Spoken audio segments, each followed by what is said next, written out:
Did you have a point where you thought, oh, I'm done, I'm going back to India? See others getting a job and you are the only one who doesn't have a job. What made you decide to come to the US in the first place? Early morning cycling to late night outs, we have seen it all. Piyush was a very sober kid. What was your experience? Was it worth it? Eventually the money started flowing. How did you make your first break? So how was getting the first interview? If you give the interview, there's no guarantee that you will get the job. Like what was the hourly rate that you can expect? The amount that is given on your I-20 is not the accurate representation of how much you will have to spend. US work experience matters a lot. Let's say someone is not getting a job, so how should they enroll in that? I know a lot of people who got jobs from career fair. Focus more on going there and networking. Do your internships, find an internship. Even if the pay is low, doesn't matter. You just get the experience and then you can carry that forward to your full time. If you have a referral, I think it is easier for you to get a job. They don't want to know what you did in data, they want to know how you did it. How does it look like? Is it still very bad? It is more difficult now to find a job. For me, it will always be New York, the city that I like. Hello everyone, this is Piyush. Welcome back to my channel. Welcome to my series named Ground Reality, where we have real guests talking about their experience in the US, whether it's their university experience, finding jobs, and everything in between. This episode is a bit special, so please keep watching it. We have Hardik, who is my childhood friend, whom I have known for more than 14 years. From early morning cycling to late night outs, we have seen it all. So let's hear his experience in the US, his struggles, finding jobs, internships, and everything in between. So without wasting any time, let's get into it. So let's welcome our guest, Hardik, Mr. Hardik Pakhale. It is nice having you on my podcast. Thank you. Can you tell a bit about yourself to the audience? Just a brief about you. Hi everyone, my name is Hardik and I have known Piyush for like more than 10 years now. More than a decade. We went to school together, but giving a long story short, I did my bachelor's in India and then I came to the US for my master's in data science. And with that now I'm working at Amgen as a business analyst. Okay, so yeah, this was a bit about Hardik. Let's get into our first segment, that is our childhood stories and something like some moments. So first thing is like we have known each other for like almost a decade. Did you ever imagine like we'll get into a podcast, and we never even imagined like we could be talking to each other on this podcast? So how do you feel? Like how's this feeling? I honestly never imagined us sitting together after I moved to the US, let alone doing a podcast together. So it is a bit surprising because I'm sure you didn't have any plans of coming to the US initially. Yeah. So when I moved here, I think I was the only one, and our friend Ahan, who moved to the UK.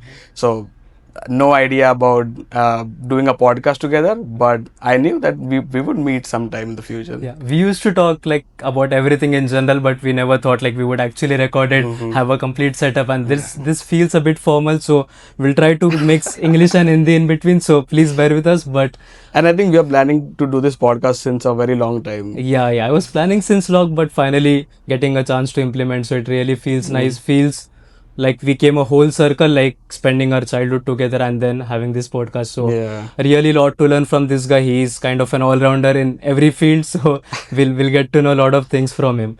My first question is, like we have known each other for decades, like more than a decade. So how do you remember our first meet? Because I have a short memory. I don't even remember how things turned out. But what was your first impression of me, or how did we meet? Piyush was a very sober kid in school. When I met him, he used to wear specs. He used to be very silent, quiet kid. I'm shocked to say how we became friends because none of our friends are as quiet as Piyush is and as subtle as Piyush is in his life. So that was my first impressions, and I think we hit it off very early. I think we met in 5th, but I think we became very close in 7th grade, I think. So Yeah. that's when we started hanging out together, going out together. Then eventually he moved to the same apartment, same building as mine. So then we started spending even more time together, going out in the night, spending more time in the building. Was our first memory. And just on a side note, he also has a YouTube channel like since 10 or 11 years, like when we were 2014. 2014. So we were just in school. Nobody even thought of starting a YouTube channel. That's when this guy started. He has more than 5 million views on his channel, and like starting since 10 or 11 years. So what got you interested? Because I always know that you are kind of that tech guy who likes to fix phones, talk about softwares and all that. So Honestly, if you go back and look at my first video, the only reason I started was I had a Nexus 5 back then and I had a very shitty camera.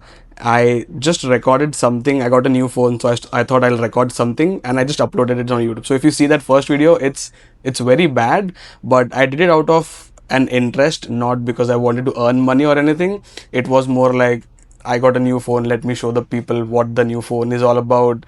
And I think there were a very few Indian tech YouTubers back at then. that time, Only I think I used to know like Geeky Ranjit back then. Technical Guruji. Technical Guruji. I think he became famous very late, Oh. but I used to follow very few Indian YouTubers, but those were like big shots. So I started because I was very interested in that stuff, and I used to root my phones and all. So that the routing community was very small.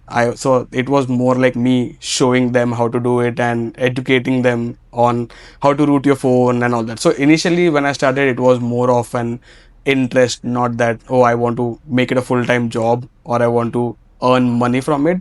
Eventually the money started flowing, so that was a positive outcome of it. But that was the initial reason of starting, is just the interest of it. And I think anyone who starts a YouTube channel should start it because they have an interest in it, because then if you start it, you have to continue doing it for a long time. Now you do it every month you put New videos. some videos on your channel, right? So if you have interest, you will keep continuing to do it, but if you don't have it, you will stop it If eventually. you just do it for the money, then after a point you get demotivated, like how should I keep going? But if Right. you are actually interested, the money will eventually flow in, because YouTube is a huge community, right? Like good earning platform, so it's good for new people to get in, whether And also I think it's very saturated now. Every person you see has a channel. Yeah. So there are a lot of people doing this, so it's very difficult to grow now. But again, if you have interest in what you do and if you are dedicated on what you're doing, I think you will eventually grow. But it's a slow process, so you can't just expect if you put like 10 videos to just go viral randomly. It takes a bit of a time. one video might go viral, but like it's not like your channel will boost unless you Yeah. keep on doing it consistently. So that's good. So it's clear that he didn't do it for the money, because his channel has been going on since 10 or 11 years and you still upload it like once or twice a week. Yeah. So, and as a fact, like he was the first earning member in our group. So one thing is he still didn't share his like YouTube earnings. So I hope this podcast will reveal his earnings sometime in some segments. But what was your first payment and how was the feeling? Because I'm not sure, but I think you earned your first payment when you were in school or junior college. So how was that feeling, and what happened? So it was not when I was in school, because it took me around like a year to get my channel monetized first, and then it took like 6 months after that to get my first paycheck. So the first paycheck was the minimum was $100. So I got a check of $100. I think when I was in like after school, like 2 years after school. Wow, well. That was my first real check that I got from Google. So back then they used to send checks home, and then you had to cash in those checks in the Go to the bank. bank. But then now they started transferring money into the accounts directly. Digital. The feeling, honestly, I don't remember it as much, but I was happy, obviously, because I was just uploading and doing what I like, and then I was earning money from it. So it was a happy moment, but not very interested in the money part, because again, that was a secondary side of why I was doing YouTube for. That was like a passive income. So it was not like I had focus on making my career in YouTube. It was more of a side gig kind of a thing, because it was a passion, I could say. So it's not like you were blinded by the money, like it was a byproduct of your hard work and your Right. passion for Right. for making the channel grow. So that's good to hear. So let's move to our next segment, which is talking about his university life. So basically, as he mentioned, he did his bachelor's in India in computer science, right? Yeah. And then he came to the US to pursue his master's in data science in NJIT. So let's go back to your university experience. I know it's 2 or 3 years in the past, but let's talk about it. How was your experience and what made you decide to come to the US in the first place? Like, did you had it planned already or it was instantaneous?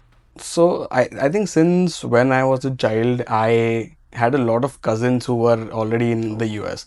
So from the beginning, I wanted to come to the US. What pushed me, or I could say what stopped me, is was COVID. So when COVID hit, I initially thought of coming here in like fall of 2020, but because of COVID, it got deferred to the next year. So I came in August of 2021. Uh, Choosing the university was easier for me because I had a cousin sister who was already in NJIT. But then also again because it was closer to the closer to New York City, so it was easy for me to just put my foot in NJIT and just select that.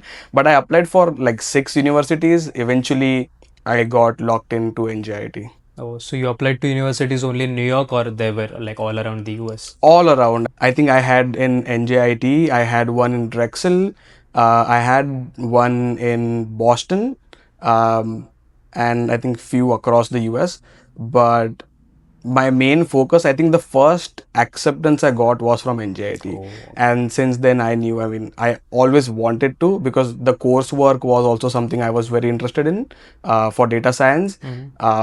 But yeah, again, the fact that it was closer to the city also made it a bit easier for me to choose NJIT over the other what are the universities? universities. Yeah. That's nice. And can you talk about your university experience? How's the actual coursework and what was your experience? Was it worth it or you think that it was just expensive and like the people sometimes just come here to do their masters as an entry point to come to the US. So looking back, what do you think about your university experience? How did it shape you? Okay, so I'll give you a 2 point answer to this. I think people should not come here just to get their masters and go back to India. I think they should also, on top of that, try to get some work experience here and then maybe go back to India, because I think, if I'm not wrong, US work experience matters a lot Definitely. when you go back to India. So it's easier to get a job. I mean, not easier, but I think it's easier than Relatively not easy. having any experience to get a job in India. But coming back to the other question, university life was nice, only because immediately as soon as I went there, I got an on-campus job. Oh, wow. So that was a big positive that I had in my university, because I know people who were still waiting like 6 months down the line to get a on-campus job, and during that time, I think because of COVID, they had very few on-campus jobs. So that made it easier to not only just pay my rent but also manage other expenses, because on-campus job, I think the minimum payment of NJ was, I think, higher than the other states. Definitely. So that made it easier for me to manage the entire monthly expense that I had. Wow, that's what that was my other question. Like, how do you get part-time at NJIT? Because I have heard that in big cities it's very difficult, like Los Angeles, Boston, or New York. So it's very competitive. How did you get it like right when you came in? What was the process like? I think it's difficult in universities where the university campus is a little small. Now, for example, if you see in UT Dallas, for example, they have a huge campus. Even Syracuse, for example, they have a huge campus. So they have a lot of on-campus jobs. Even your Purdue is like a lot of big ample of university. opportunities. So they have a lot, like catering, like Yeah. everything else. So NJIT, because it was in a city, our campus was not so big. So on-campus jobs were less, and on top of that, because of COVID, they shut down half of the on-campus jobs. To how I got the job, I actually came here. A lot of people now, what they do is they apply from India itself, Okay. and then when they get the job, they start immediately as soon as they come to the US. I didn't know about it. So I came here, I went to the university. Within a week, I saw a flyer of the on-campus job, and I also got an email from them saying that we are hiring people for office assistant and also desk assistant. So I applied, I made my resume to cater more towards the requirements. And that's how, then I gave the interview, and within a week, I think I was already working there Wow. on the campus. So For now, current situation, I think it is better to apply when you are in India rather than coming here and then looking figuring for it, things out. because it still takes, I think I was lucky, but it still takes like a month or two to just find it, and then if you give the interview, there's no guarantee that you'll get the job. Yeah. So a lot of my friends still didn't have jobs 6 months down the line, so they were still looking, and that becomes difficult because then you'll have to ask money from home to Difficult cover to your manage expenses. So especially in a big city. right. Okay, and how much do they pay, if you don't mind sharing? Like, what was the hourly rate that you can expect?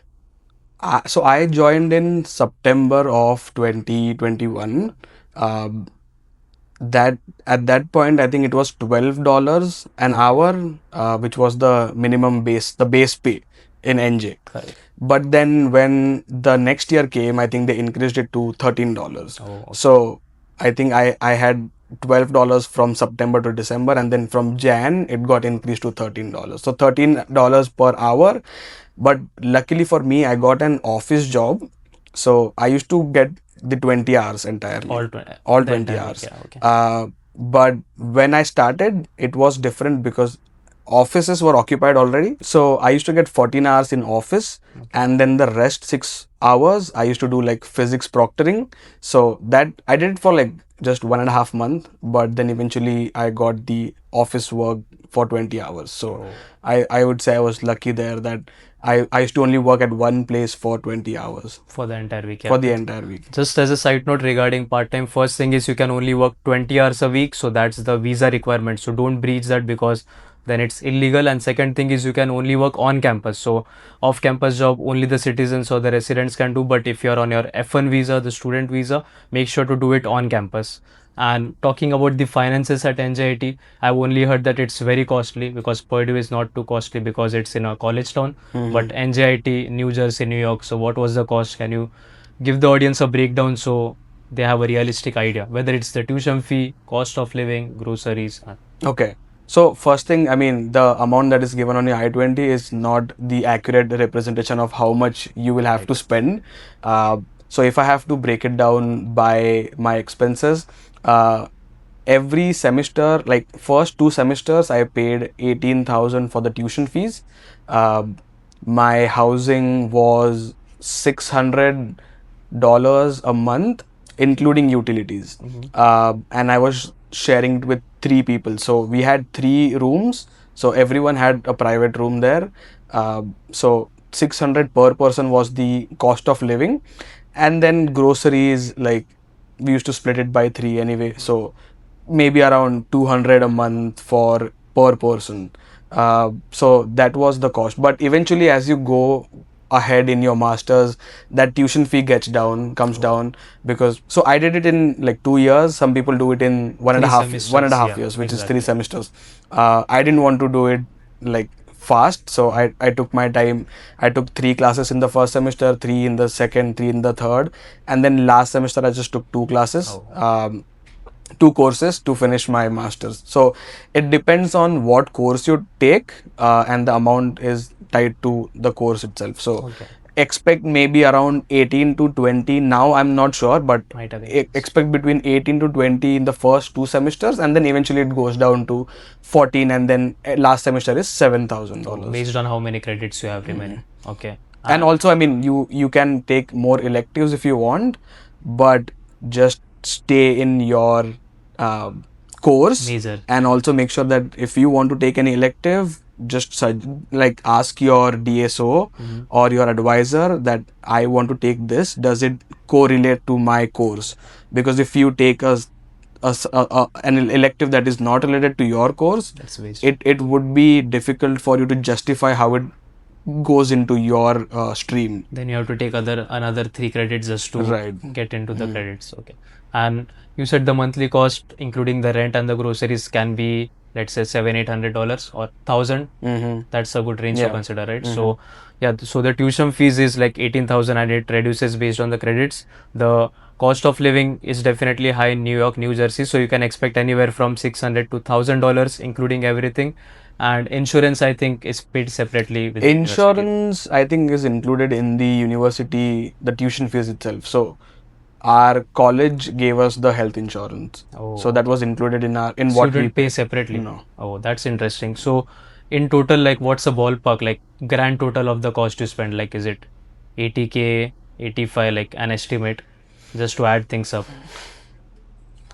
I think including all the outings and everything, it must have honestly gone above like Oh, is 100K. it?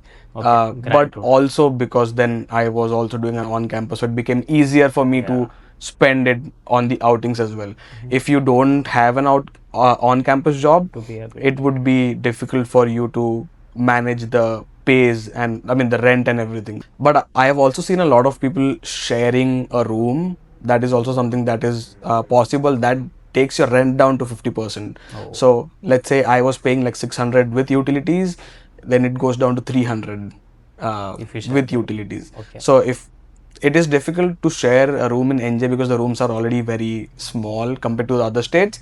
But if you can adjust doing that, if you want to save money, that is the best thing that you could do. To reduce the rent. Mm. And this cost was only the actual cost, but if you do an on campus, as you said, it most of the cost you can cover it. Not Mm. the tuition fees, but at least the cost of living and all the costs can be covered. So, Mm. but it's safer to consider that you won't get any on campus job. So don't expect that you will get it, but if you get it, then definitely it lowers your cost. Mhm. Next question about your universities: how much do they help you when it comes to finding internships or jobs? Like, do they have career counseling, helping with your resume, how to find jobs? Because it's different from India, right? Like Yeah. finding jobs in India and finding jobs in USA. So how ready were you, like based how much did they help you? There is a separate department that helps with your resume creation or interview preparation, and they guide you on what you should do in your future. Just how Indian consultancies work. When you come to the US, you plan on what you want to do, and they help you on what your background is to decide your future career. That's exactly what they do. But the only thing is, you have to go to the university and set an appointment with them to get all this done.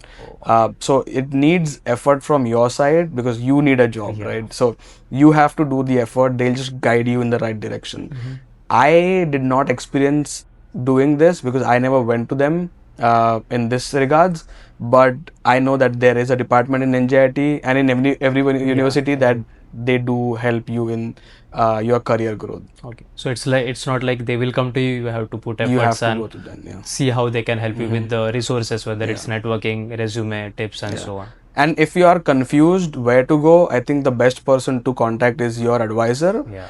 She'll guide you to the right person Where who to will go, help you what with all websites. these things. So, um, I think for today's market, that is something that everyone should consider because there are no on-campus placements in NJIT, not that I have heard of, but I think other universities have The on-campus as career well. fairs, you mean? Career fairs, but also on-campus like companies.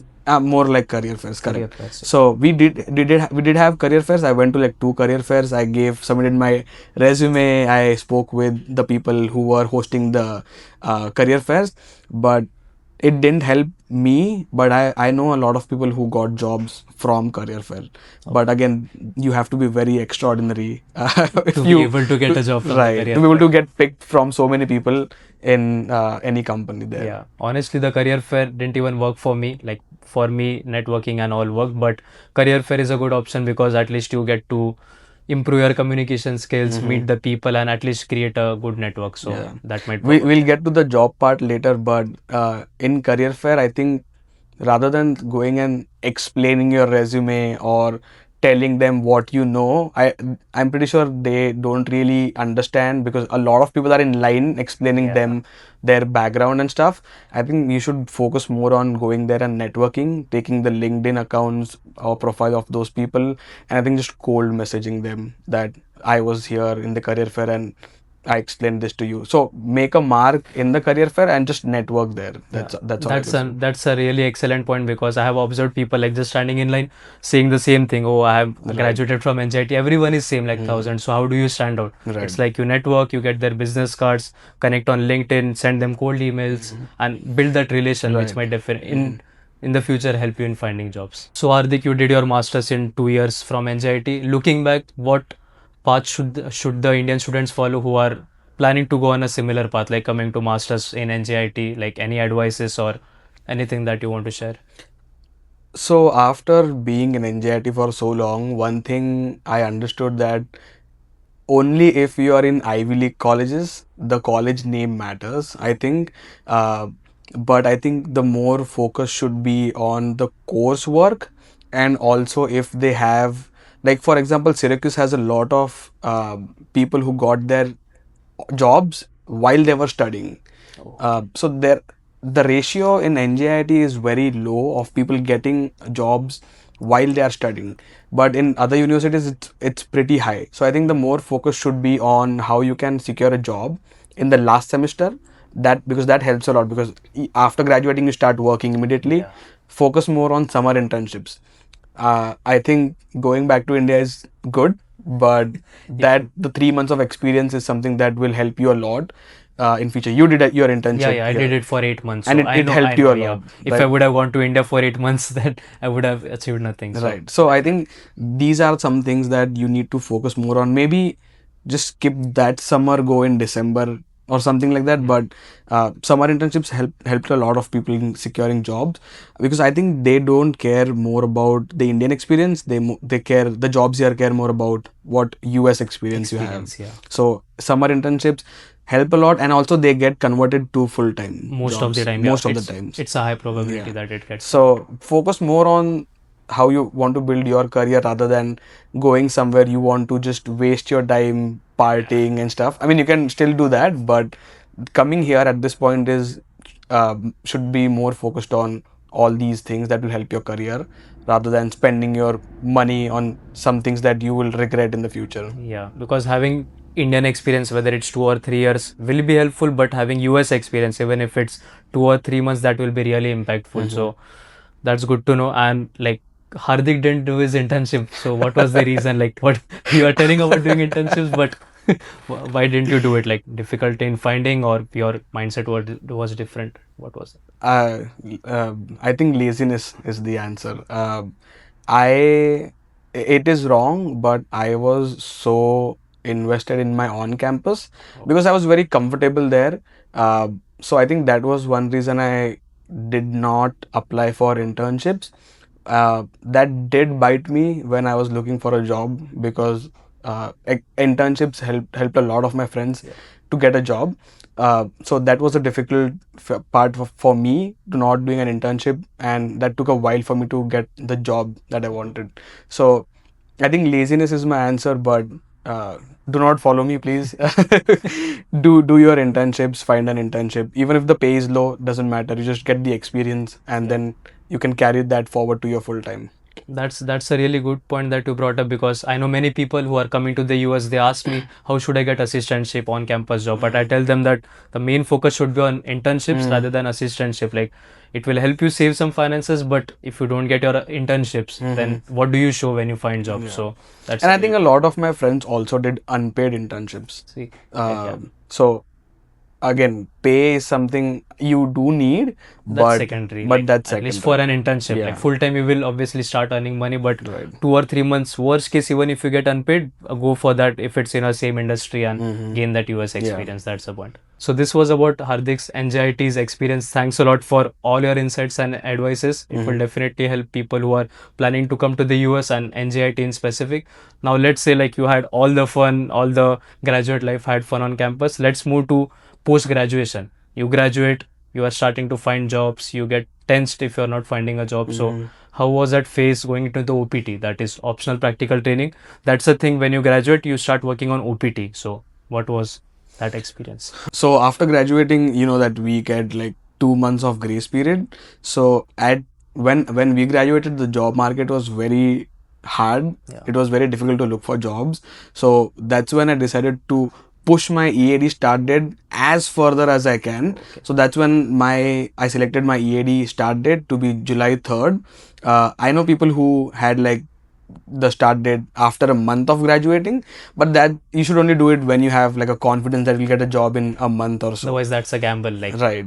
So in the current situation, I still feel that you should push it even more. I know a few friends who pushed it like till the very end. 60 days. Yeah, and so they luckily they got a job in those 60 days, but that's a gamble that you have to take. Also, to believe in your luck that if you select something that is closer to after you graduate, Yeah. you have to get a job within that time frame. Mhm. So that was how I chose my EAD start date. But I think even before you apply for EAD start date, you should start looking at options like uh, non-profit organizations, Volunteering work. like volunteer work. Correct. So what I did was I had a friend who was in a company called Changing the Present. That was a non-profit organization. So what they do is they hire you and they help you stop the OPT timer. So yeah, talking about the timer, I think what that means is that after the grace period, let's say your OPT starts on 1st July and let's say you are still unemployed. So that's when your unemployment rate starts to kick in. And on OPT, you only have 90 days of unemployment that you can accrue. If you cross the 90-day limit, you have to go back to India and stop your F1 visa or the OPT, right? That's correct. Right. And so that's really important, and that's what he's talking about, stopping the timing. So let's say you work in any volunteering work with any NGOs, then that's how you stop the clock. You work with them, and that's how you stop the clock. Yeah, sorry. And I think also if you waste those 10 to 20 days, that gets carry forward again to your STEM OPT as well. Okay. So if you waste like a month of those 90 days, Yeah. then if you lose that job, I think you will only have 60 days to find Oh, the then next that's job, right? less. Yeah, that's correct. Okay. So can you tell more about the volunteering work? Because in our industry, in civil engineering industry, we usually get jobs, like all the people in my batches before graduation, they get it. So it's not a common thing for us, but for the data science or the tech market, it's very common. So Right. can you tell more, like let's say someone is not getting a job, so how should they enroll in that? How does that work? Is it legal, not legal? Like what are the technicalities? So it is legal. That's the most safest way to stop your OPT timer. All you have to do is go to their website, apply on their website, and then you will get a call from their HR for an interview. There are like 2 or 3 rounds. If you're lucky, just 2 rounds of the interview. And then when and if you pass that, they will hire you. So Okay. I was hired as a data scientist there. So my work in that organization, even though it was unpaid, it was solely focused on the field of data science. So let's say if someone is a computer science graduate, they'll get their job in computer science. So they'll have coding work. I had all the data work going on. So I would say it is easier to get the job in non-profits because it is the safest way. Yeah. And they need the manpower and it is unpaid. So it's a win-win for both of the Right. parties. So I used to work there for more than 20 hours a week. That's the requirement. This is something that you can only do in OPT, not in STEM OPT. In STEM, you have to have a paid job. Oh, that's So interesting. it's just the 1 year of OPT that you can do this non-profit work. So all my work revolved around data management, data science stuff, building Excel sheets and all that. So exactly as you do it in a full-time job is what my work was. You will have different projects that they would assign to you. You'll have a project manager that will guide you on how to do the project. You'll have deadlines. So exactly how you do a job. So that's a good thing to go ahead with because you'll get experience in the field, and also you can put that in your resume that you were a data scientist or let's say a computer science person who was working in that company. So that does count as your experience. And let's say if you do it for 6 months, it is, I think, enough to build a nice portfolio working in the US. So that will eventually help you in your full-time job. Wow, that's nice. So if you have a volunteering work, it should be at least related to your field of study, Right. ideally, right? So you can build the experience. But let me ask you a question. Next question on this is that you're working volunteering, but you don't get paid. Right. Obviously, you have a lot of expenses here. You have to ask from your home country or from your parents. So did you have a point where you thought, oh, I'm done, I'm going back to India, like I'm not finding any jobs? Like how hard was that situation and what was your mindset? Um, So the expenses thing becomes a little difficult. For me, I was lucky enough that my parents were supporting me financially, and also I was getting little here and there from YouTube as well. Yeah. So that was a See, bonus. that was a subtle brag. Okay. But yeah, if you don't get a job for the entire year, it does become a little difficult or stressful, uh, because you see others getting a job and you are the only one who doesn't have a job. But I would say I was never demotivated in thinking that, oh, I want to go back to India if this doesn't happen. I was always optimistic in the fact that I would find a job in the US, because I want to make a future here. That's why people come here, right? So I think getting demotivated is okay, but I think you should still push yourself to the very last. And only if that doesn't work, then you have a reasonable reason to go back to Yeah. your home country, right?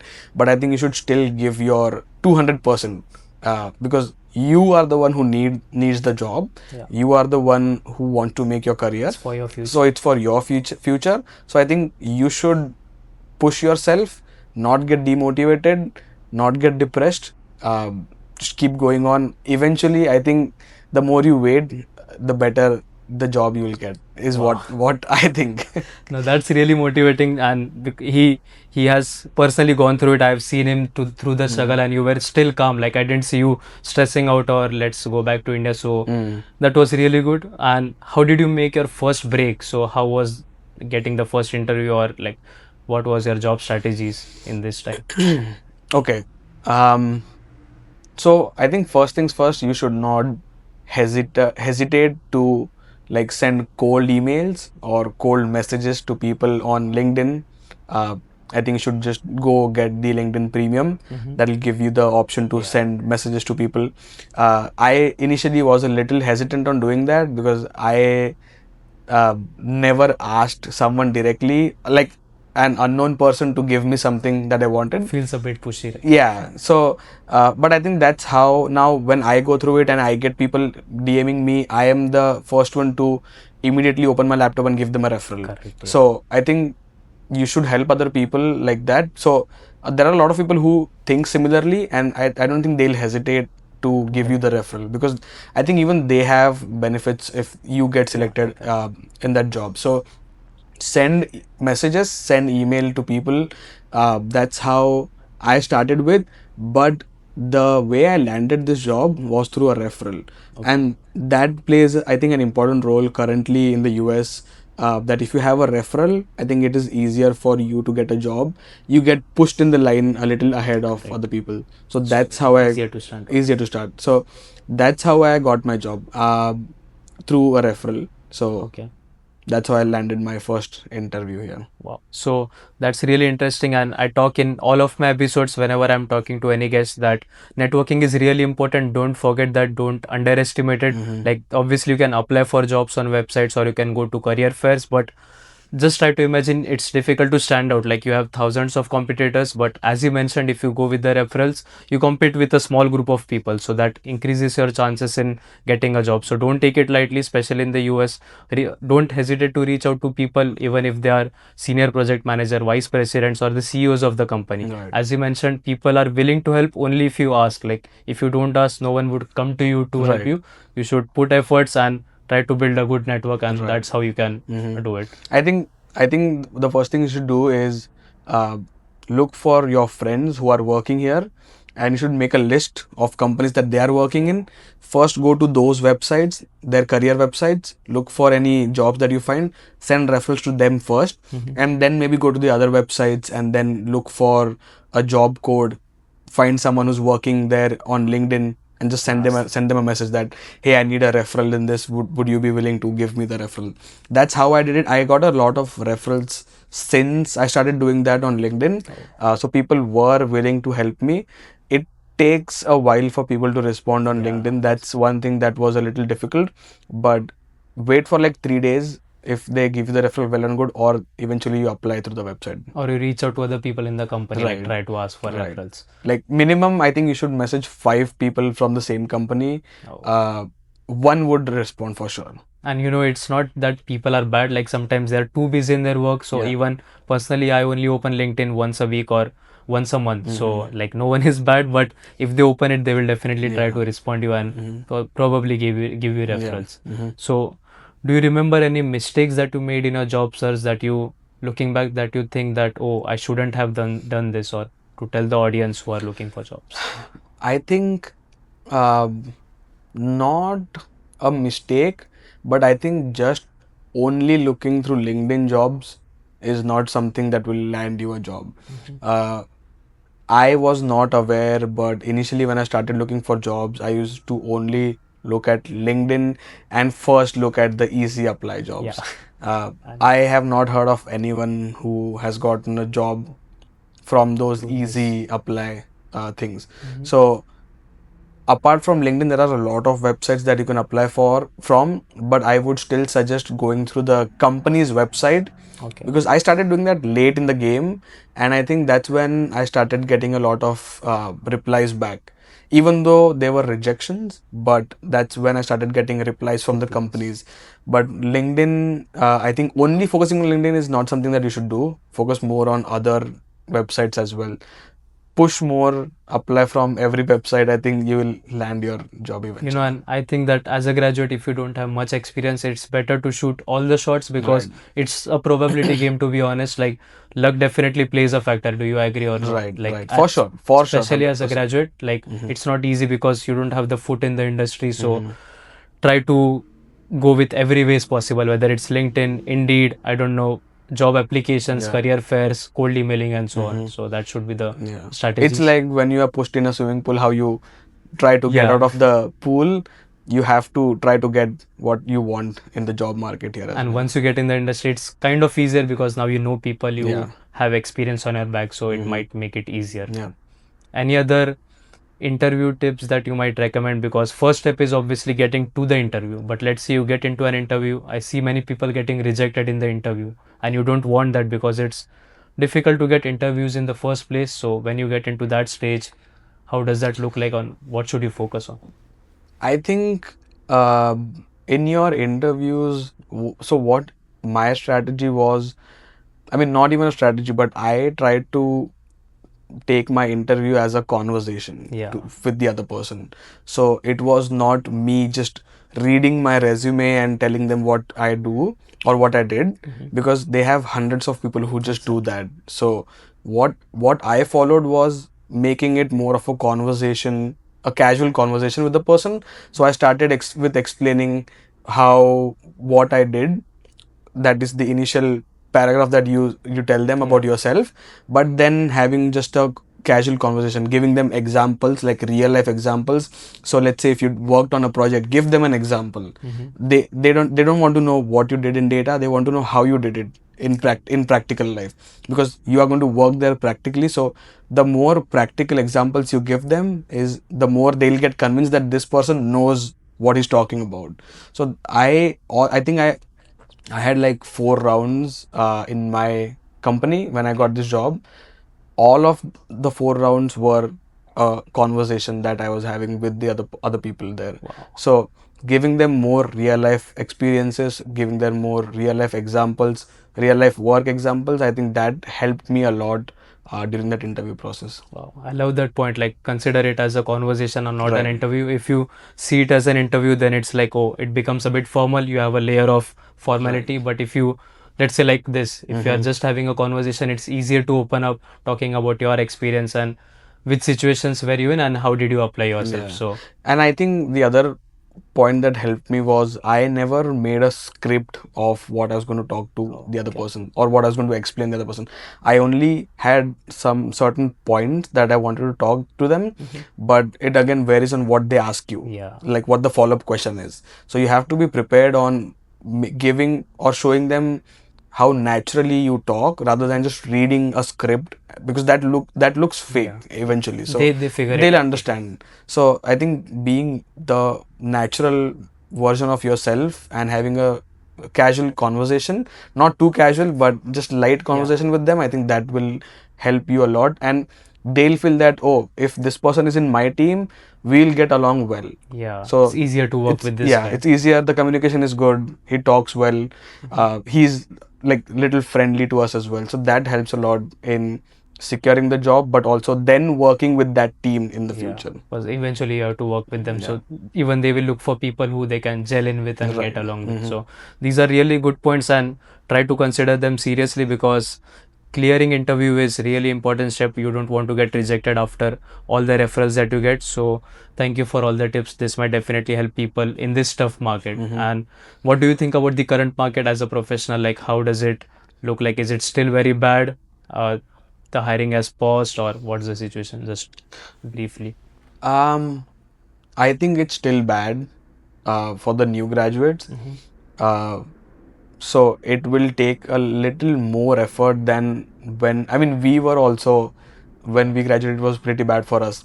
But I think now people say it's growing, but I still don't think that it is at that point where it is easier to get a job. It is more difficult now to find a job and to secure a job. So uh, just not going through the process I explained now, I think you should do something a little more as well.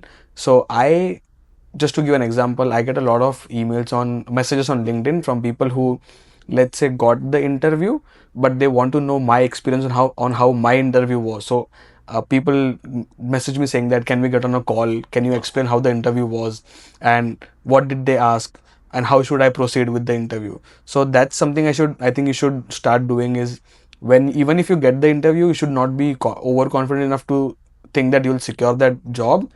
So I think you should email or message those people asking their experience on how it was.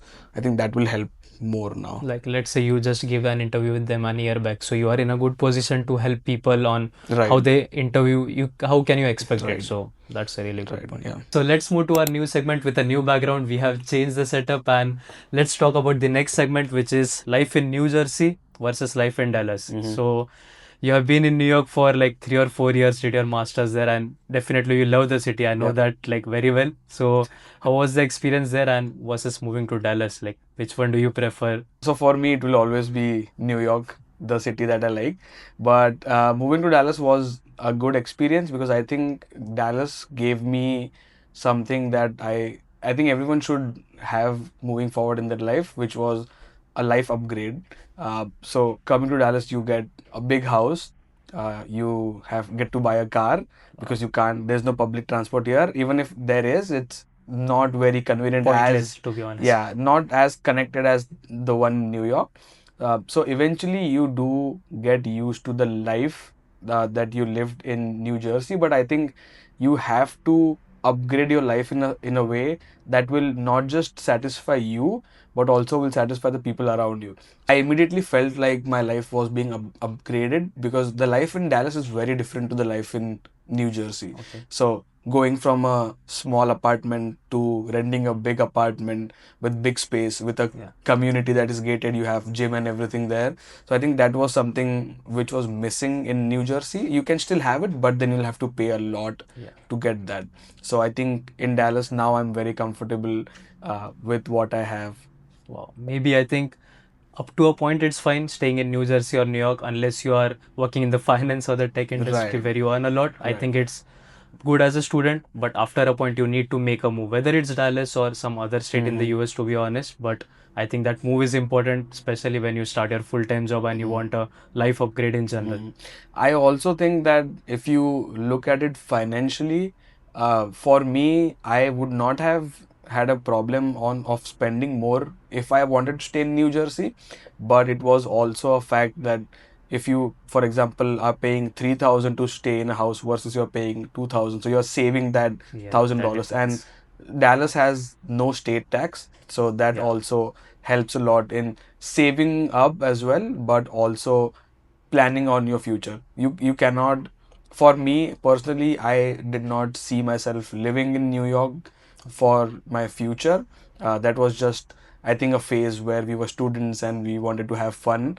That was the main focus of staying there. But if you want to grow your family, grow in your life, I think Dallas is something that is more comfortable in. that life. Dallas, okay. And what do you think about the culture difference between New York and Dallas? Because New York obviously has a very fast life, like Mumbai, and Dallas is not like that. So, Mm-hmm. what's the difference that you observed, whether it comes to people, how they behave, Mm-hmm. the culture, as well as the weather?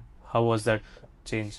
I think in New Jersey, when I was staying there, I used to talk to a lot of people just walking around. So people are more connected there.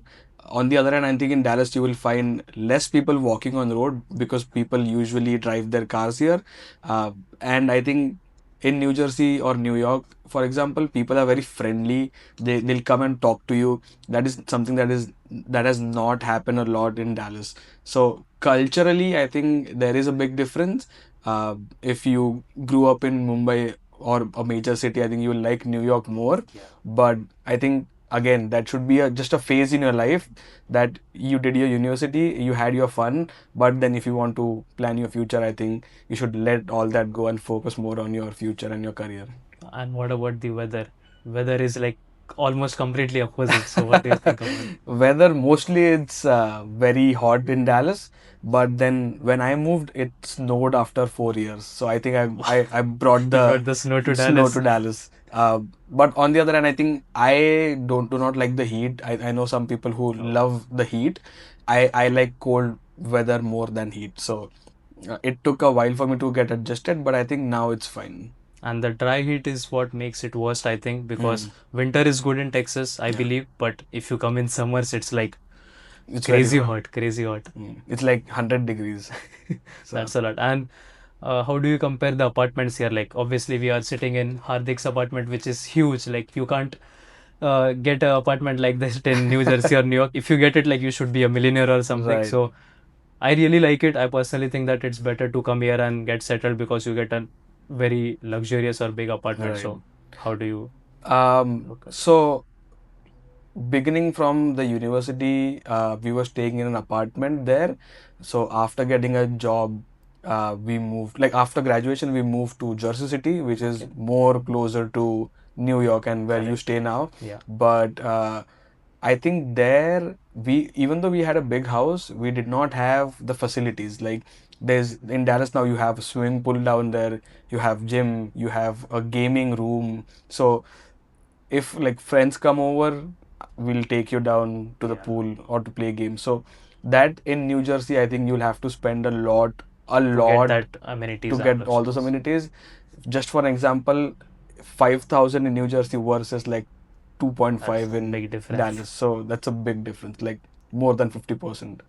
But another thing, another trade-off is you have to get a car. So Yeah. that definitely adds up to the cost. And you got your first car here. So I want to talk about that experience. How was the experience in buying the car in US? Like, how did you approach that process? What's the insurance cost? And like all the details so people buying for the first time can answer. Um, I know there is people are very excited when they buy the first car of their own, Yeah. not your parents' car. Yeah. But I think you should hold that excitement until you're very certain on your visa. So I think what my mindset was, until and unless I get my H1 visa is when I will get a like brand new New car. and a luxury car. So my first car, the experience of buying was I was looking at like certified cars. Okay. So they are much lesser than the actual car price. And I think wherever I went to like get into a dealership, every dealer recommended me to look at certified cars and not get a new car, because as soon as you take that car out of that dealership, you lose 40% of the value. Correct. So I think you should start with getting a certified or a used car for the fact, but you should not jump to get a new car, or you should not commit paying those $700 a month just behind a car Yeah. when you're not certain on your visa status. Hmm. So I think while you're on F1 and you have to have a car, I think you should go to these certified markets and look for a car that is in your budget and that you could spend your money with Yeah. Instead of buying a new instead of car. buying a new car. Uh, And I think you should also think of paying it off immediately, not having those 60 months of EMIs on your head. because let's say you plan on going back to India, then you'll have to sell that car and you'll be in loss Yeah. once you sell the car. Better to pay it off if you can and Right, if as you soon can. as possible. Mhm. And what about the insurance and the EMI? Like what's the average or how much do you pay? Like if you don't mind sharing. So I paid full cash for the car, Okay. so that reduced the monthly EMIs.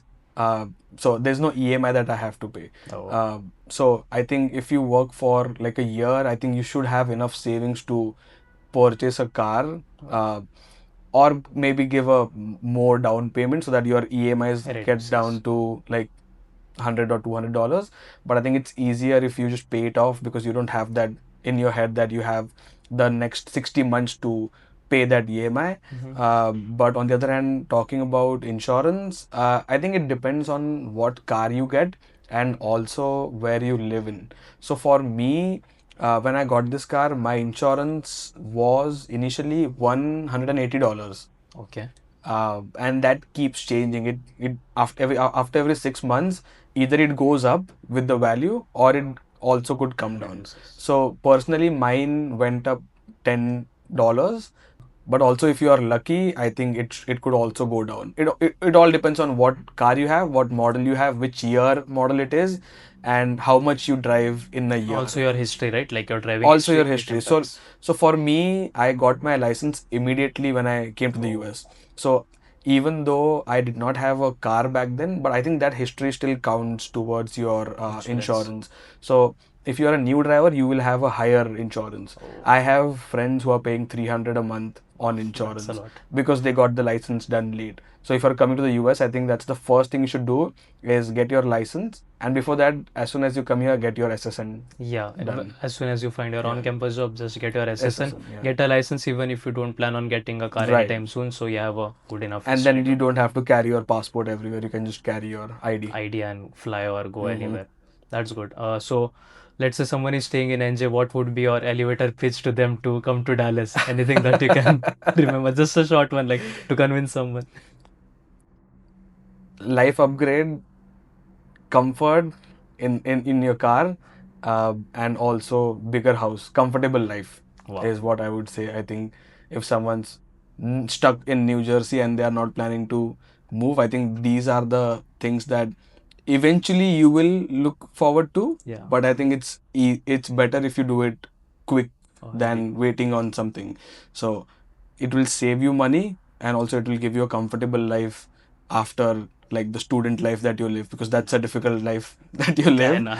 So yeah, I think that's the pitch that I would give. That's correct. I currently stay in New Jersey, so I think this is a good enough pitch for me to move to Dallas and upgrade my life. So, Hardik, before we move to our next segment, let me ask you one final question. What is the cost difference that you observed, like in actual number terms? Like, what can you say?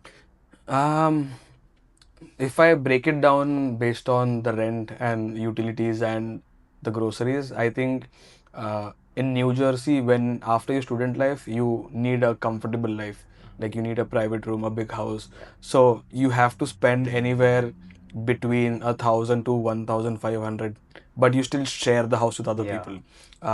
So versus that in Dallas, I think you can find places as cheap as like 1,500, but that is a big apartment. So you go from like 600 square feet to 1,500 square feet in Dallas.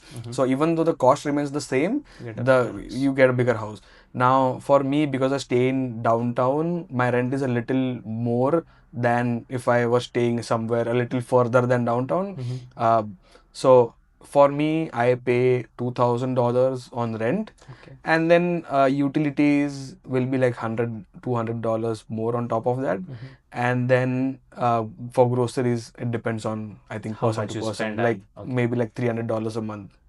So the main difference you can say is mostly the numerical value is the same, but the life upgrade that you get, that's what makes the Yeah. difference. So just to give an example, if you stay in Jersey City, or let's say you move closer to New York, you will pay more, but you get a small house. Small room. But even in Dallas downtown, you have to pay a little more, but that is nowhere compared to what you will pay in New Jersey or New York, but you get a big house. That's the difference, I think. You get free parking. Yeah. Then you have to pay like $300 in New Jersey to pay Just for for the parking. parking, and then you don't get any pool or gaming room here. Definitely in, not. in Like New you need to Jersey. pay a whole lot of money to Yeah. get those amenities. So I think that is something that is much better in Dallas, and I think just generally the cost of living is a little less. The money you spend on food is more in New Jersey, but in Dallas it comes down a little.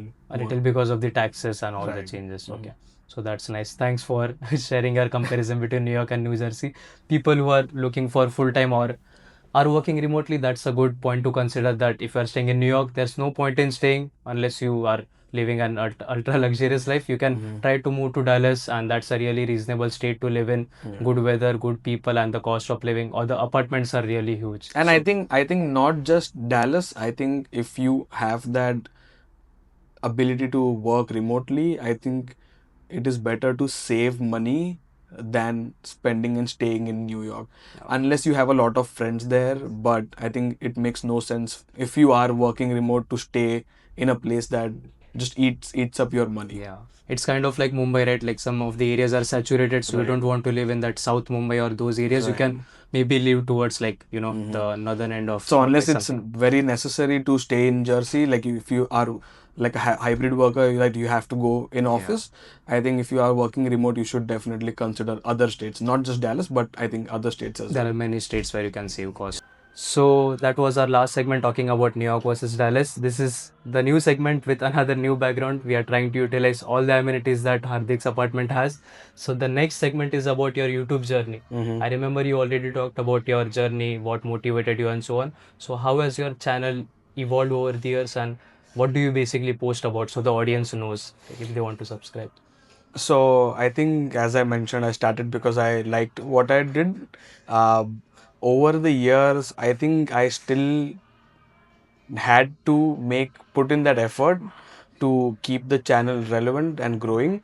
I think I was a little short on what I could have done versus what I am doing currently. But I still feel that at this point where I am, because it was never like a focus for me to pursue YouTube as a full-time job. I think I kept it like as a side project or a side hustle that I was very interested in, but I never wanted that to be my source of income. So even though I still post like 2 to 3 videos a month. That's not a lot. I used to post like once a week when I was in India. But I think I still get free products. I still have companies reaching out to me for me to make a video for their products. But I think now after getting a job, it has become a little difficult for me to manage my time with all the work and then do YouTube on the other hand. So it's only like during weekends is where I get time to focus more on YouTube. I want to get better at it, but I think eventually you lose the strength to focus. You lose the focus. Where do you want to focus on? Either it's your job or YouTube. So if you are doing like how you are doing it as a side, like you are interested in this, so you are posting. So I think that's keep it as it is, because then either you lose your job or Or you will lose. or nothing will happen on YouTube. So I think that's a trade-off between your interest and your full time. So I think at this stage it's practical to keep it as a side hustle, but not stop it. You Yeah. never know like when you boost or when it becomes your full time. But as of now, it's important to have your stable job so that you're not like left hanging around, that you're I did stop posting on YouTube when I was in the journey of looking for a job. So I think it was like a 5 to 6 month period where I didn't post anything. okay. So I think that's because there was no motivation and my focus was also to get a job and not focus more on YouTube. So I think that was a time where I did not post anything. Now looking back at it, I think I should have done a better job at posting. But I think at that point, my priority was to get a job rather than focusing more on this YouTube side. It makes sense. Like it's a trade-off. Like you can't just focus on YouTube when you don't have a job. So that makes sense. Another question is, how has YouTube shaped you into a person, whether it's in your personal life or your professional life? Because for me, I've learned a lot through YouTube, like whether it's my speaking skills, editing skills, and how to meet new people and so on. So what's your experience and So when I started, I didn't know editing. oh, I didn't know how to talk And coming from India, I think the accent barrier was still there when I started. Uh, but what I have learned is to manage my time, because at that time it was studies and YouTube, Yeah. even though it was not as harsh as now, how we are focusing more on full time, but it was easier back then to manage. But time management is something that I learned a lot when I started YouTube back then. Also money management, that is something that I learned as I started earning money. But then also I think it is more on how you approach things. I mean, if you want to grow on YouTube, you could hire some manager or agent that will handle your channel for you, get you brand deals and all that.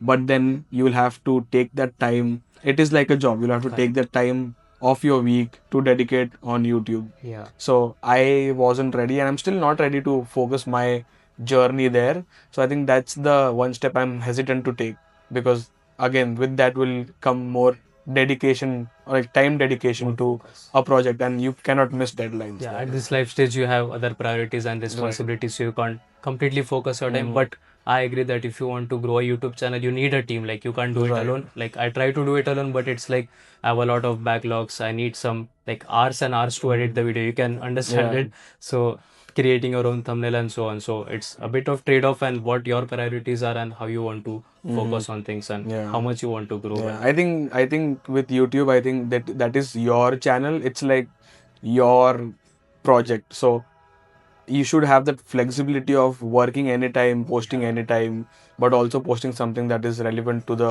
viewers and your channel. it's important to create value rather than just focusing on the quantity, right? Yeah. Yeah. My other question was, how do you, like you said, it's difficult to manage full time and like YouTube. So, what's your the long-term plan like moving forward? How are you planning to go about things? Like, would you still keep it as a like side thing or try to focus more on it No, based on I this? think I'll still keep it as a hobby, not a full time. I am getting better at it now that after work, I still try to shoot some videos, but majority of it is during weekends. Oh. That's when I actually sit and plan on what I want to do. So, full time, the job will be my full time, but this is just something that I'm interested in, and I won't stop posting, but not like 100% focus on YouTube. Tell me one thing about like many people I have observed, including me, we have started a channel after coming here. One of the main reason is we have enough time. So what do we do apart from scrolling reels and stuff? Like, we started our YouTube channel. So how can we grow on YouTube in US? I know like there are some legalities involved. So can you tell more about it? So because I started earning in India, my the amount that I earn from YouTube would go to my Indian account. Okay. So I never switched that to a US account. I think you should not do that, because you only can work full time here. It is not recommended, or it is not valid to earn a separate amount from a separate platform in US. So I think that is one visa restriction that you have. So if you are planning to start a YouTube channel, I think you should still only transfer it to your Indian account. Oh, so it should be based in India. Yeah. All the bank accounts and stuff. Because I heard you can definitely post, but for free. They consider it as a separate job, and you can't do a separate job on your F1 as well as H1B. Yeah. So it's important to keep it linked to the Indian account. And Yeah. what I've heard is that let's say you post in India, you are eligible for monetization. You go in India, then you can turn on the monetization. But if you are physically present in the US, you can't. I think that's a weird. I think that doesn't make sense, but it's based on where you stay physically. Is it true? Like, that's what I've heard. I am not sure, because again, as I started back in India, so Yeah. I never went through the process of monetizing it in the US. So I'm not sure about that. But I think if it's not recommended, you should not be doing that. It's not a good trade-off. Like, you will earn a few bucks, but that's not what the risk, Yeah. right? Yeah. What do you want to tell the upcoming YouTubers like who are planning to start it, no matter which field? Any specific tips or like any lessons? Don't run behind money, because that is not something that will come quick. It took me 1.6 years to get my first paycheck, and I think back then it was easier to do that. Yeah. Now, because of the saturation, it has become difficult to earn money on YouTube, but I think that should not be your main focus. Your main focus should be what you post, and the value behind it, and how much would you want to watch it rather than how much the audience would like to watch it. So if you are happy with what you're posting, I think that makes more difference than if you're just putting it out for someone else to watch it. Just for this. You should enjoy watching your videos, and then Then only other other people people will will enjoy enjoy. watching it. And one final question, Nation wants to know how much did you earn? Like our group has always been asking him since school time, and he's always resistant. I mean, I don't know why, but I think you should at least give us a hint that how much you earn, or like what's your status. We are really waiting for that. I mean, Hardik, now it's the right time to. So since 2014, Yeah. I have earned. Oh, that's really great. Finally we got the answer. So Ahan, Anirudh, the special guys from our group, see this guys finally revealed it after 14 hard years. So thank you for that. So guys, that was our last segment about his YouTube journey. Next is the final segment of this amazing podcast, that is his work mindset and organization in life. So I've known you from Mumbai, and your room was always spotless, like the cleanest I've ever seen among boys, because usually we boys, like, we just throw our clothes here and there. But what got you into that? Like, I really like it personally. Not many boys get into it. It's only the girls who we like to keep it clean and stuff. I think from the very beginning, I always had this habit of arranging, even though it was just my own room, but I used to always like to keep it clean, uh, especially my desk. That's where I started with, because a messy desk I never like to work or do anything. Yeah. If I had a messy desk. So that's how I started. But eventually, I think it came down to arranging the entire room. Then it came down to arranging the entire house. Uh, and for some reason, I like to have everything in a perfect space. And Yeah. I just hate it when someone just comes and moves it without me knowing. So I think that's something that I always had. It just gradually started increasing. So now I think I am at a point where I like, when I moved into this house, I think I like the process of setting it up from the scratch.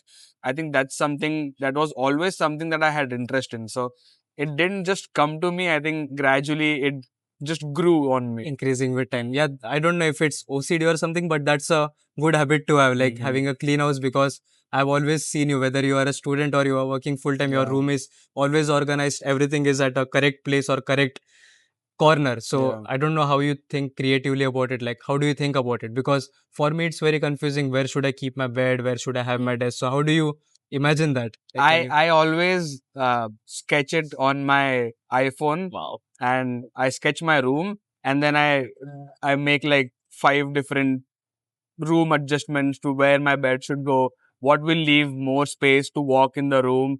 I think that's how I plan it. But eventually it changes when you get the stuff, and then you have to figure out, oh, this is bigger than what I expected. But that's how I start. I plan on where to keep things, what should go where, how much do I have to buy. I don't overcrowd my room or my house.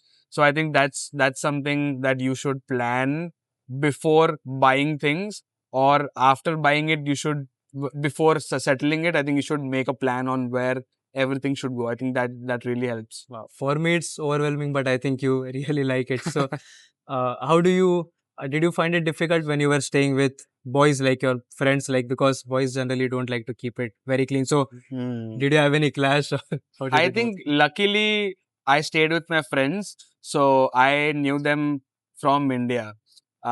So I think that made it a little easier on the process of staying together. Okay. I know a lot of unknown people who stay together, who they don't know from the beginning. I think they have a lot of fights.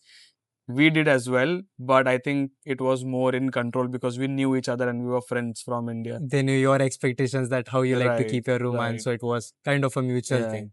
And I That's think everyone learned from each other That's on nice, how to because settle the house. even if I observe in your room, like, you have a carpet perfectly set. If I take my sandals on that, you are like, oh, keep your sandals out and stuff. But that's really good, like, especially after you get married and stuff. It's really important, because we usually are very casual. So it's Yeah, and good to. I think here you move with limited things, so you don't have a lot of things. And I think you should always let go of your old things and buy new when you move houses, because then you feel the change in your room and in your house. Rather than But if you just replicate what you had before, I think you won't get the sense of change in the new Yeah. house. In India, that's the thing, right? We have permanent things like Right. almari or the bed, and you move it everywhere. So even if you go to some good places, it feels the same. Yeah. But here it's like very mobile. Like you can buy a new mattress, buy a new bed, so that definitely helps. That was about Hardik's organization in brief. Next thing is about you work remotely. So how do you stay productive? Because it's really difficult. I have worked from home for 5 6 months. How do you balance like working and handling your household work? I think 8 to 5 is the time of work. Luckily, because I work from home, I can just roam around Yeah. in between meetings or in between work. I try to not focus on just the screen because it strains my eyes then. Exactly. But then you can just roam around in the house if you are bored, or you can just go down, Yeah. get a coffee, come back home, something like that. So, I am now used to working remote, but I think whenever I go to the office for work, I think I do still enjoy the in-office environment. Meeting people in person Right. and Because you talking to get to them. network a lot more. You get to see people's faces on video calls, even though you have video on, but you still don't get that connection with that There's person. always a layer of formality Yeah. if you're on a because I work on site, so I know meeting in person you can casually go to someone, but on video call it's like for a specific Yeah. purpose. So that's right. And कुछ तो पूछ रहा था मैं भूल गया. Yeah. So working remotely, there's another thing that we think that we work less from home, but I've observed people overwork. Yeah. They think that, oh, I wasn't productive enough, so let me work a couple of hours extra without getting the overtime. So Yeah.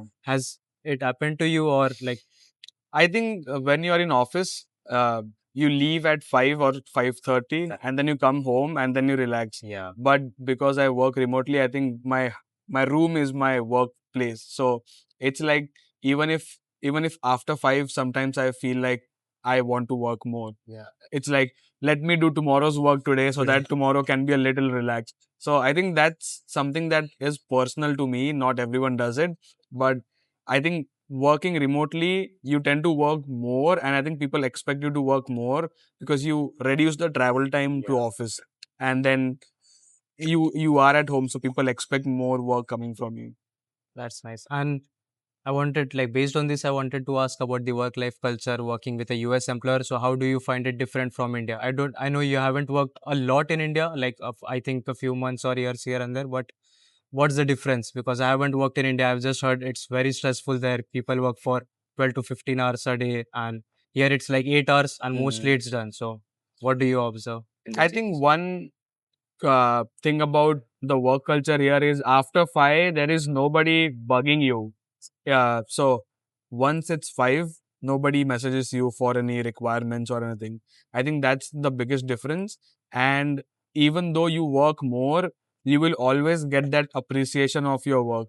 They don't recommend you. I mean, I people keep telling me that do not work after 5, Yeah. just enjoy after the work life. But then I think that is something that even though they tell me, they do appreciate my extra work and the submissions that I do after that. So, you feel valued and at Valued, least it's and they good. appreciate the work you do rather than just putting more work on you because you work overtime. Yeah. That's nice to hear. And what's your role look like as a senior business analyst at Amgen? Like, how does your day-to-day responsibilities look like in brief? Like, you don't have to go into detail, but So I think because I work in a healthcare company, my role is more focused on saving patient lives. So I tend to work more towards patient data. So for example, I make dashboards for different medicines. So they have to know what medicine is best for what patient, how much revenue does that medicine make, how many patients are we expecting for a month, or let's say we predict the forecast for the next year as well. So it is more towards patients, but in a business and a data side. So that includes maybe, let's say, the finance piece as well. So the medicine cost and everything, that is also something that I work on. So it is a mix of a lot. I think business analysts are people who not just focuses on data, but also the business part of it. I initially was applying for data roles in the same company, but then the requirements were just towards the data. Just get the data, and then rest business part will be handled by someone else.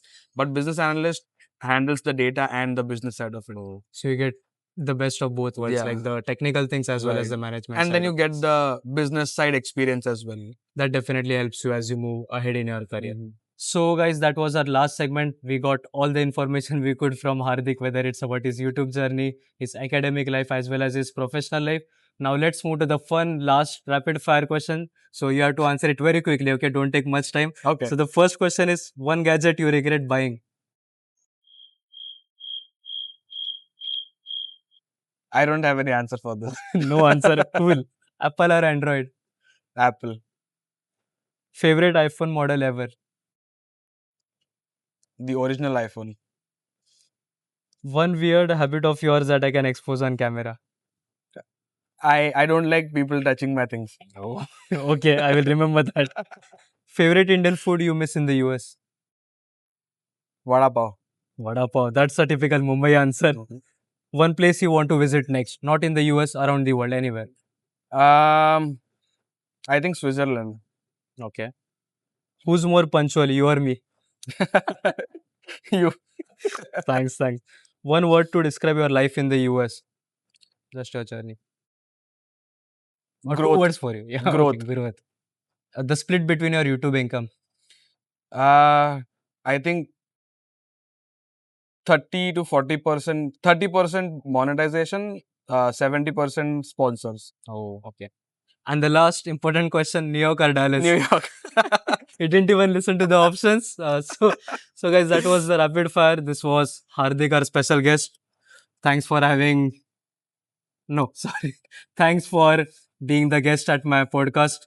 I didn't really expect that I can have him in my podcast. Like it's very difficult to speak in English. We haven't even spoken English since years. हम लोग हिंदी में ही बात करते तो खास है मेरा यार मतलब स्कूल टाइम से वी आर टुगेदर तो बहुत कुछ है इससे सीखने लायक बहुत अच्छा बंदा है मतलब एकेडमिकली हो लाइफ में भी इन जनरल कैसे ऑर्गेनाइज रहना है कैसे रिस्पॉन्सिबिलिटीज लेना is really good lot to learn and hope you guys got a lot of information from this video. Please feel free to comment down agar kuch bhi any questions you might have. Please reach out to him on LinkedIn if you need any career advices or moving to the US. He will be more than happy to help you. And as always, like and subscribe my channel if you find my content useful. Check out all the other episodes of Ground Reality where we talk to real guests talking about their experience. And before saying Tata, let's hear his final words. Any final words for me, for the video, or for anything in general? So, final words. I think always keep your friends close to you. Not just if you're in India, but also when you move abroad. I think you always need that moral support and someone behind your back to just keep you motivated and keep you grounded to reality. I think always keep your friends around. Yeah, that's my playlist name, Ground Reality. Yeah. But yeah, and I think focus on your life. I think you should not look at other people or compare your life with other people. I think you should be happy with what you have and always push to get more with what you have and just grow in life, basically. And tell something about me, Hardik. Like you need to tell something about me. Not don't be so formal. This is the last podcast that I'm doing for him. So yeah, this was our guest Hardik. Again, feel free to comment down, like and subscribe my channel if you find my content useful. And until next time.